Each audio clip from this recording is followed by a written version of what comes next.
জীবন আর মৃত্যুর এক নির্মম সন্ধিক্ষণে দাঁড়িয়ে 18 বছরের তরুণ স্বাধীন, যার চোখে ছিল আগামীর হাজারো স্বপ্ন। আজ সে ঢাকা মেডিকেলের আইসিইউতে লাইফ সাপোর্টে লড়ছে বেঁচে থাকার এক অসম লড়াইয়ে।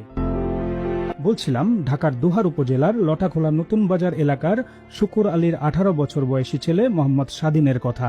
গত বুধবার রাতে নবাবগঞ্জের মাঝিরকান্দা মৃধাকান্দা সড়কে এক ভয়াবহ সড়ক দুর্ঘটনা মুহূর্তেই তছনছ করে দেয় তার জীবন, কেড়ে নেয় এক দরিদ্র পরিবারের সুখ।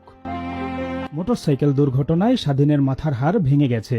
চিকিৎসকরা বলছেন জরুরি ভিত্তিতে অপারেশন না করালে তাকে বাঁচানো অসম্ভব। অপারেশনের জন্য প্রয়োজন প্রায় 1.5 থেকে 2 লাখ টাকা। পরিবারের পক্ষে এই প্রয়োজনীয় টাকা জোগাড় করা অসম্ভব হয়ে পড়ায় অসহায় এই পরিবারটি সকলের সহযোগিতা চেয়েছেন।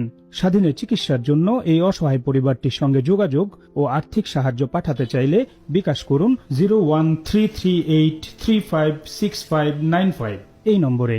আপনার আমার সাহায্য স্বাধীনের বেঁচে থাকার শেষ আলো হতে পারে, একজন মা ও একটি পরিবারের মুখে হাসি ফোটাতে পারে। আসুন আমরা যে যার সাধ্যমতো স্বাধীনের পাশে দাঁড়াই। এজেটের সুমন, প্রিয় বাংলা নিউজ 24।